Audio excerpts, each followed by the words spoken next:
Hello guys, जय Shri Ganesh. Hello guys, welcome back cute family blog. आप सबका स्वागत है मेरे ब्लॉग में गाइस।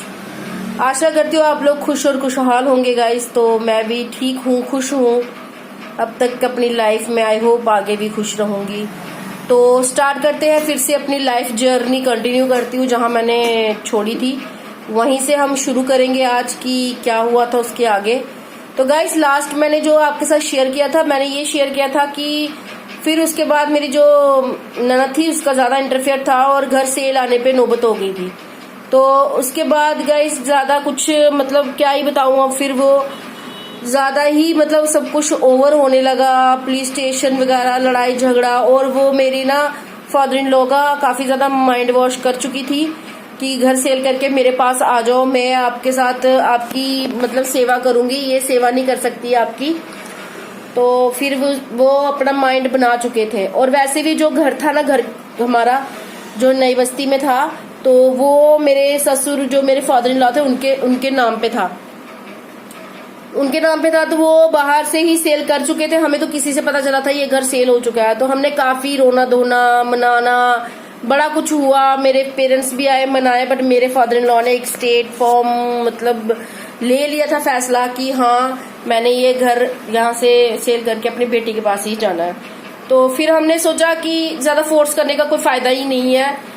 और हमने उसको मतलब ये भी बोला था कि हम चलो यहाँ नहीं रहना है आपको, हम कहीं और बाहर ले लेते हैं, हम वहां पे रह लेंगे। पर गाइस ऐसा कुछ नहीं हुआ। वो माइंड बना चुके थे अपनी बेटी के साथ ही जाने का। और उसके बाद वो उसकी बेटी उसको ले गई थी अपने पास और रेंटेड मतलब वहां से हम निकल गए थे फिर। और हमने बड़ी पहले लड़ाई झगड़े में हमने बोला था कि हमें बोलते थे चले जाओ यहाँ से। मेरी मतलब सास जो थी वो भी जिंदा थी, तो वो भी बोलते थे चले जाओ यहाँ से, चले जाओ यहाँ से। तो हम बोलते थे, मेरे मुंह से गलती से निकल गया। मैंने कहा ठीक है आप 6 लाख दे दो, हमने हमारा इतना लगा, वो ऊपर रूम बनाया है तो हम चले जाएंगे यहाँ से। तब उनके पास था नहीं, तो बस ऐसे लड़ाई चलती रहती। मैंने सोचा ऐसे, मैंने जस्ट ऐसे मुंह से फ्लो में निकल गया। बट वो 6 लाख ऐसा मोहर की तरह मतलब बैठ गया बातों में उनके दिमाग में कि वही कंटिन्यू चला। और जब वहां से घर हमें खाली करना पड़ा तो हमें सिर्फ वहां से सिर्फ 6 लाख ही मिला। बट हमने ज्यादा ही लगाया था वहां पे, जितना भी हमने घर सजाया था, जब बनाया था अपना घर बड़े प्यार से बनाया था। चलो क्या करना, पर वो 6 लाख से ज्यादा ही बनाया था हमने। पर हमें 6 लाख ही मिला, 1 रुपया उसके ऊपर नहीं मिला हमें। और 15,70,000 का हमारा घर बिका था वो नई बस्ती में, गांधीनगर में जो बिका था। उसमें से कुछ मेरे फादर इन लॉ ने अपना जो उधार वगैरह था वो खत्म किया। बाकी का 9-9.5 लाख रुपया जितना भी था वो सारा उसकी छोटी बेटी लेके गई थी, जो अपने साथ लेके गई थी अपने पापा को।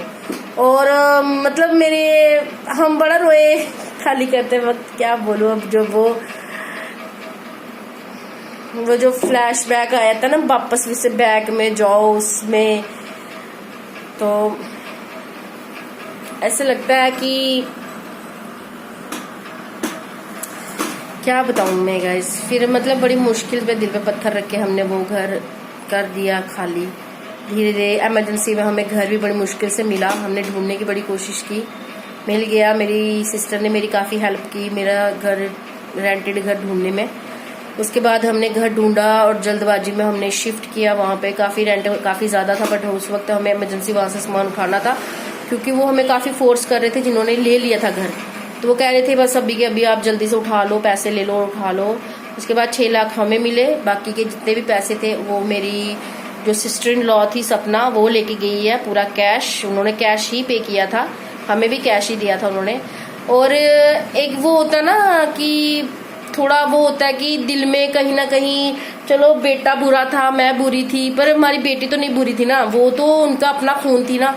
तो ऐसा होता कि मेरे जो फादर इन लॉ थे वो थोड़ा सा तो ऐसा सोच सकते थे ना कि चलो अब पता नहीं लाइफ में मैं इनसे मिलूंगा नहीं मिलूंगा, क्योंकि रिलेशन तो पूरा खत्म करके ही जा रहे थे ना वो हमारे साथ। तो उन्होंने इतना नहीं सोचा कि चलो मैं ज्यादा नहीं 50,000, 30,000, 20,000 ही से ही मैं एक दे देता हूँ इसकी बेटी को, या मैं से बोलता हूँ कि इसके नाम पे फिक्स कर देना, या खुद ही करवा देते फिक्स कि हाँ भाई ये मेरे माही के नाम पे फिक्स कर लो। जब शादी होगी या कुछ इसके फ्यूचर के लिए, इसके एजुकेशन के लिए आपने कुछ करना होगा तो आप यहाँ से निकाल के कर सकते हो। बट नहीं, उन्होंने ऐसा भी नहीं सोचा था।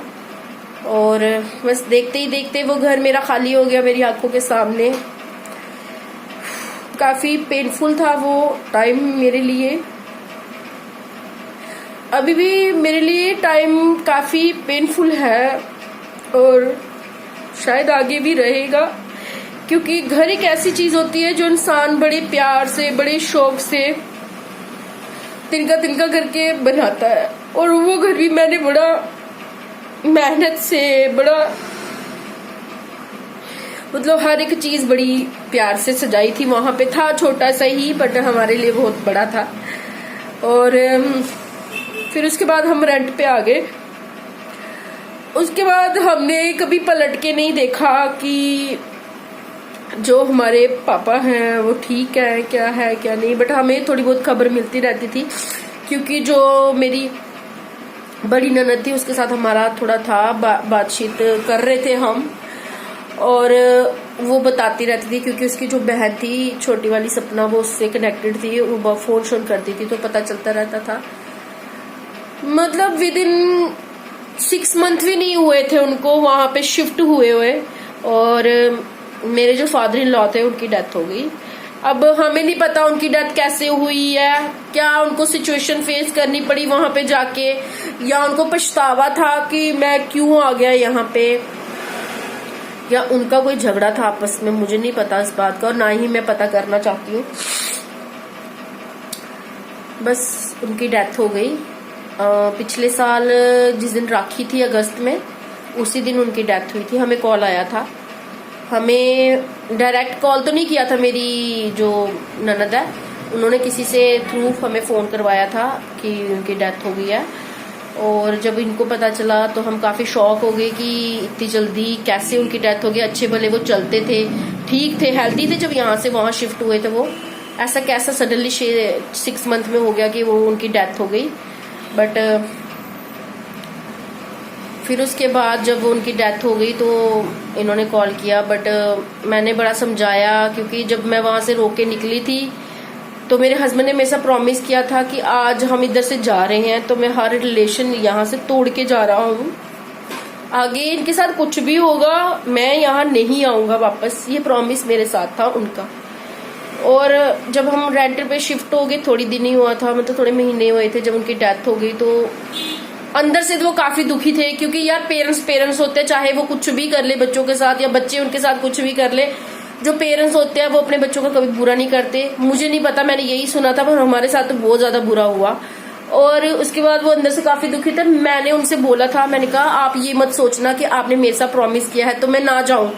मेरे को लगता है इस वक्त, मतलब गट फीलिंग अंदर से फील हो रहा है कि आपको वहां जाना चाहिए, अपने फादर के पास उनको अग्नि देनी चाहिए और जाना चाहिए। बट मुझे नहीं पता उनके दिल में क्या कड़वाहट हो गई थी या क्या था, वो नहीं गए, ये रियलिटी है। मैंने उनको बोला कि आपको जाना चाहिए वहां पे, बट वो नहीं गए। इस चीज के लिए ना तो मैं उनको ब्लेम करती हूँ क्यों नहीं गए, क्या था, वो उनका अपना मसला था। मैंने तो बोला था जाने के लिए, बट वो गए नहीं, वो उनका क्या दिल था मैं आज तक नहीं समझ पाई। और उसके बाद बस धक्के खा रहे हैं वहां से धक्का लगा था, आज तक धक्के ही खा रहे हैं। रेंट पे रहते हैं, अभी हम तालाब तिल्लो में रहते हैं रेंट पे, और रेंट पे कर रहे हैं, घर का खर्चा चला रहे हैं। अभी मैंने रिसेंटली शॉप ओपन की थी यहाँ पे सलून की, तालाब तिल्लो में ही। बड़ा कुछ फेस करके, देख के, और थोड़ा बहुत उधार उठा के मैंने यहाँ पे रेंटेड ली थी शॉप, खोल ली यहाँ पे। और टचवुड अभी तक तो थोड़ा बहुत साथ दे रही है ये शॉप, अदरवाइज मुझे पता नहीं कहाँ तक देगी है। और हम यहाँ पे बस स्ट्रगल कर रहे हैं। अभी हमने रिसेंटली एक प्लॉट भी लिया है, लोन उठा के ही लिया है, थोड़े पैसे थे हमारे पास, क्योंकि बीच में थोड़ा खत्म हो गया, इनके भी थोड़ा उधार था वो खत्म किया हमने। और बस वही थोड़ा बहुत जो भी था 8 लाख लोन लिया है, तो वो खत्म किया, वो लिया हमने, प्लॉट लिया। अब अभी बस उसकी इंस्टॉलमेंट दे रहे हैं, घर की इंस्टॉलमेंट दे रहे हैं, यहाँ की इंस्टॉलमेंट दे रहे हैं, मतलब रेंट और इंस्टॉलमेंट पे ही सारी सैलरी निकल रही है। बस यही अब सोच रही हूँ कि लाइफ चल तो पड़ी है फिर से, पर क्या होगा, कहाँ रुकेगी, स्टेबल होगी कि नहीं होगी, क्या होगा अब लाइफ में, क्योंकि इस वक्त बहुत ज्यादा स्ट्रगल देख रहे हैं हम सिर्फ एक बंदे की वजह से। वो है मेरी ननद सपना कुमारी जी। उनके हस्बैंड को मैं कोई ब्लेम नहीं करना चाहती, वो पराए थे, उनके लिए मैं कुछ नहीं बोलना चाहती थी, ना ही उनके साथ कोई रिग्रेट है मेरे को। वो कहते हैं ना किसी को क्या बोलना जब अपना सिक्का खोटा हो, तो वो हमारी अपनी थी, वो सोच लेती हमारे लिए थोड़ा सा। अगर उसे अपने फादर के साथ इतना ही प्यार था, इतना ही सहानुभूति थी, इतने शौक से यहाँ से लेके गई थी हमें खज्जल करके, तो फिर वो डेथ कैसे हो गई उनकी? 6 महीने के अंदर वो कैसे मर गए? ये तो वहां पे बड़ी दावे कर रही थी कि मैं सेवा करूंगी, मैं बहुत कुछ करूंगी, तो 6 महीने के अंदर ऐसा क्या हुआ कि वो मर गए, डेथ हो गई उनकी?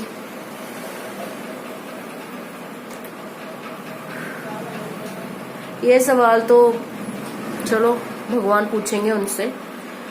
और बस ऐसे ही लाइफ कट रही है, अभी काफी डाउनफॉल में हूँ। पता नहीं कब मेरी लाइफ स्टेबल होगी और कब हम भी अपने अच्छे सिचुएशन में आएंगे, कब घर बनेगा ये भी हमें पता नहीं है। कोशिश हम कर रहे हैं कि जल्दी घर बन जाए। और हमारा बच्चा भी हमारे साथ बहुत ज्यादा स्ट्रगल कर रहा है लाइफ में, जो कि इस एज में बच्चे खेलते हैं, अपना मतलब एंजॉय करते हैं लाइफ। छुट्टियों में अभी हम उसे कहीं नहीं ले पाए, क्योंकि हमारे पास ऐसा कुछ था नहीं, सेविंग नहीं थी, कुछ नहीं था कि हम उसे घुमाते, इसको ये जून जुलाई की छुट्टियों में थोड़ा एंजॉय कर पाते। ऐसा कुछ नहीं था हमारे पास। तो फिर भी कोशिश है कि बच्चे को पूरी खुशी दे हम, चाहे एक टाइम खा लेंगे हम, पर बच्चे की खुशी के लिए, उसकी स्टडी के लिए हम जी जान लगा के, हम दोनों हस्बैंड वाइफ लगे हुए हैं कि वो पढ़ लेगी तो उसकी लाइफ सेट हो जाएगी, अच्छी हो जाएगी। और कुछ नहीं चाहिए अब लाइफ में, बस उसकी लाइफ ही सेट करनी है हमने, उसकी लाइफ स्टेबल करनी है, अच्छी करनी है और घर बनाना है। और आप लोगों का सपोर्ट चाहिए गाइस। अगर आप लोग मुझे सपोर्ट कर लोगे, मुझे ज्यादा ज्यादा सब्सक्राइब, लाइक, कमेंट, शेयर करोगे, तो शायद मेरा कुछ अच्छा हो जाए लाइफ में।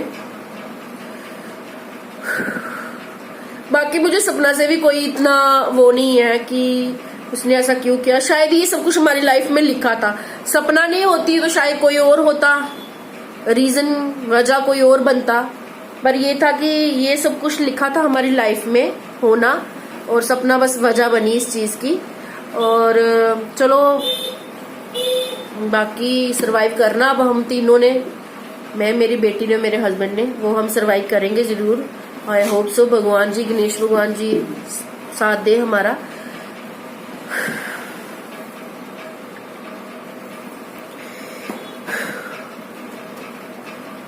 बाकी और मैं सिर्फ ये कहना चाहती हूँ,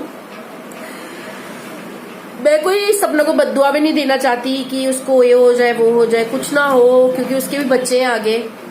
उसको कुछ हो गया तो उसके बच्चे खज्जल हो जाएंगे। भगवान ठीक ही रखे उनको, खुश रखे अपनी लाइफ में, बिजी रखे उनको। बस ये मैं कहना चाहती हूँ कि हे भगवान, सपना ने हमारे साथ जो भी किया, जो भी उसके दिमाग में, जो भी उसने किया हमारे साथ, सिर्फ उसे हमारा 2 गुना देना वापस। जो भी उसने हमारे साथ किया है ना, उसे उसका दुगना वापस देना बस, और मुझे कुछ नहीं चाहिए। भगवान देख रहा है, इंसाफ करेगा एक ना एक दिन, इसी चीज का वेट है। बस गाइस यही मेरी स्टोरी थी, मेरी लाइफ की आफ्टर मैरिज।